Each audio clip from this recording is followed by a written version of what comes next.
Hello and welcome back to Life Lessons with Sheila. I'm so glad that you're here. Welcome to our 30-day gratitude journey, day 2.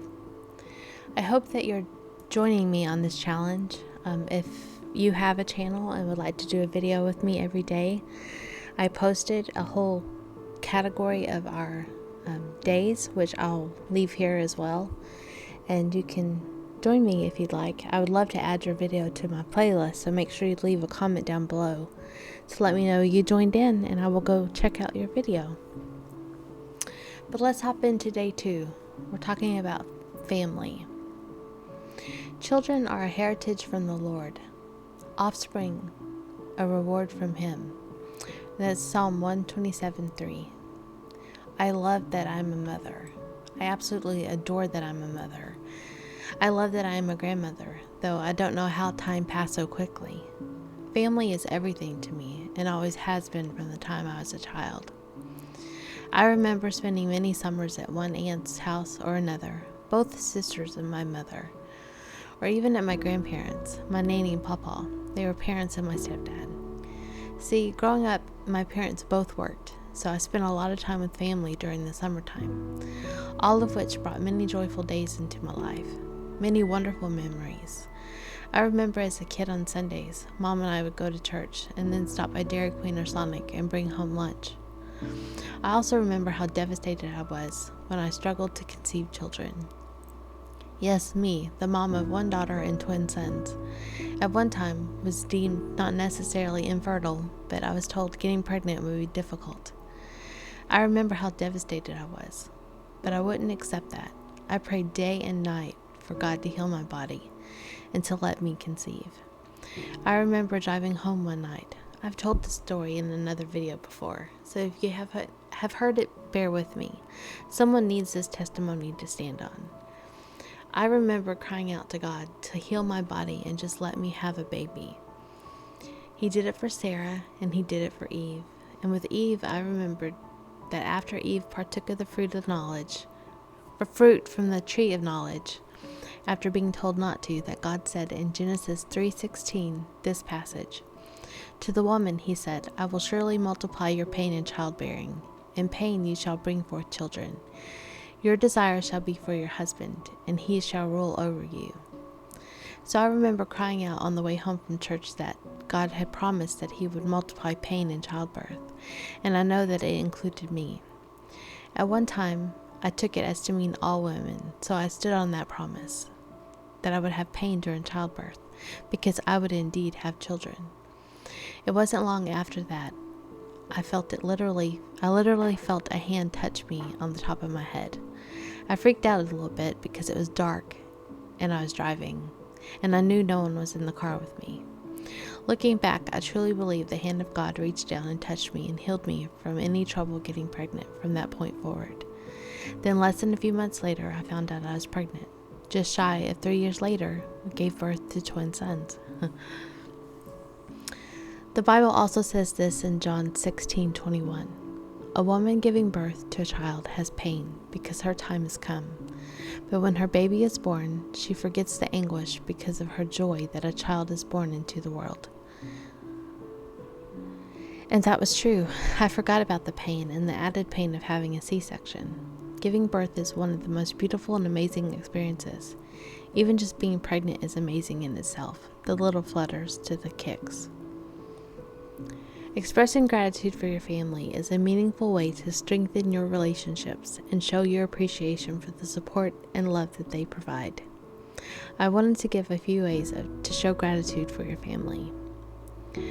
First is verbal appreciation. Say thank you often and express your appreciation through kind words and compliments. And tell your family members that you love and care for them.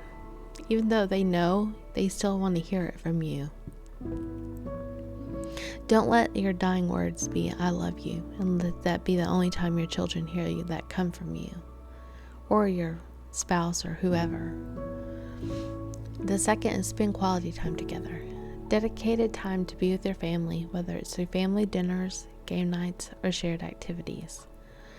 Create special traditions or rituals that bring you closer. Our kids, we always of course had family dinners, but Game nights were a big thing in our house, and it became even bigger as the kids got older. It's how we spent a lot of Christmas break. Usually when they were on Christmas break, I had a week of vacation, and my husband was on vacation. So we spent a lot of time playing games. It was fun. Third is active service. Offer to help with chores or tasks without being asked. If your kid needs help organizing something, go help them organize it. Or if your parents are alive and they need your help, then do it without being asked. Cook a meal, run errands, or assist in ways that make life easier for family members. Fourth is listen and support. Be a good listener and offer emotional support when your family members need someone to talk to. Show empathy and understanding in times of joy or difficulties, especially difficulties. Write thank you notes. Write heartfelt notes or letters expressing your gratitude for specific things your family has done for you. Share your feelings and thoughts in writing. If you're not a writer, verbally tell them.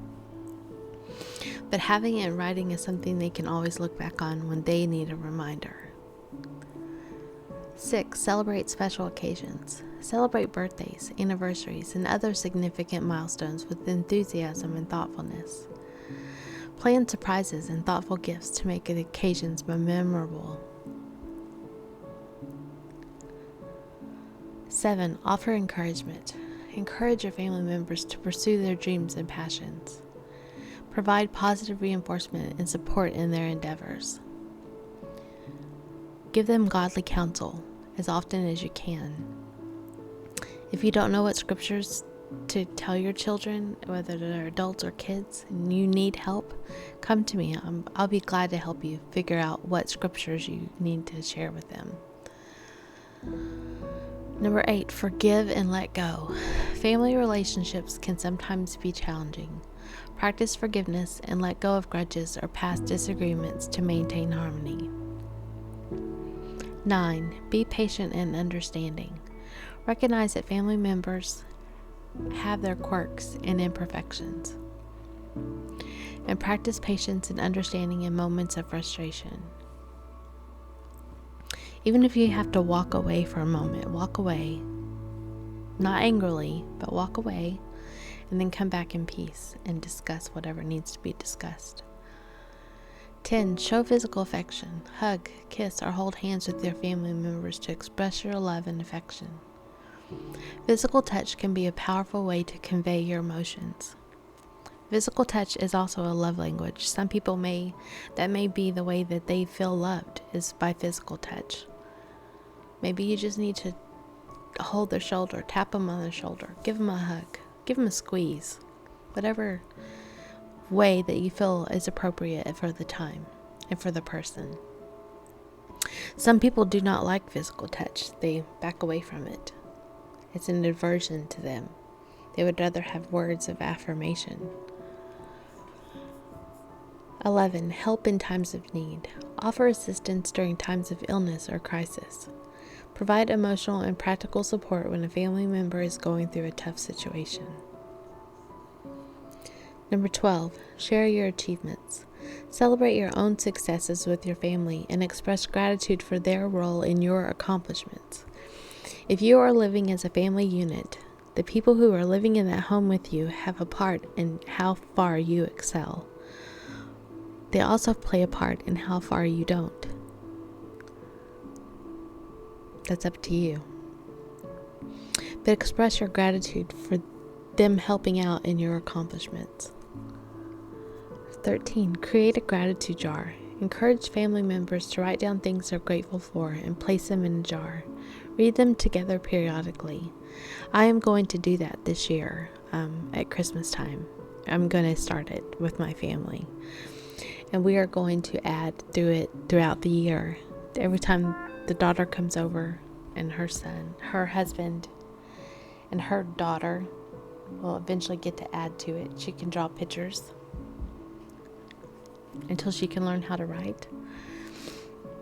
And I think every year we'll go through that and start again. Plan a family outing. Organize outings or trips to create lasting memories and strengthen your family bonds.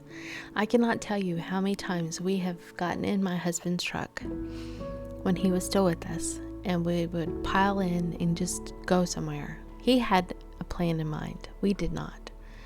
I remember one time we ended up at a kind of an indoor playground. It had a bowling alley and a skating rink and games and all kinds of stuff to do. It was fun. We had a great time. And then we drove home and stopped by the bay and looked at the water and went by a fruit stand and came home. And it was a wonderful, wonderful Saturday afternoon. A spur of the moment get together. It's kind of fun like that. A family outing. And last but not least, be present. Put away distractions like your phone or your computer and be fully present when you're with your family. Show them that you value and prioritize your time together. Remember that expressing gratitude is an ongoing practice. It's important to make gratitude a part of your daily life and not just something you do on special occasions. By consistently showing appreciation for your family, you'll contribute to a loving and harmonious family environment that will last for generations to come.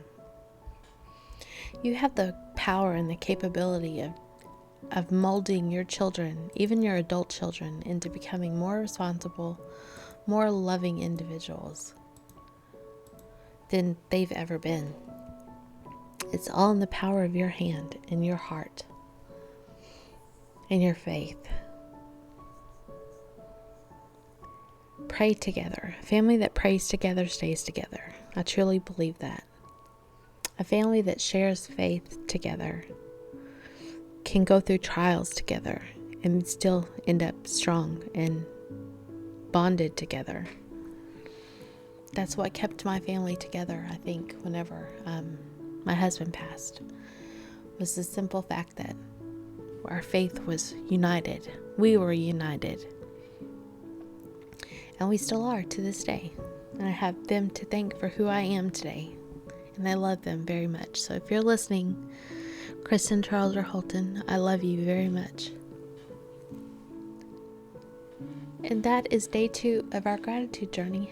If you want to join me again, definitely feel free to join me and let me know in the comments below so I can add your video to the playlist. I would love to build this playlist and have many different gratitude videos to watch as well as share. And I will talk to you guys tomorrow.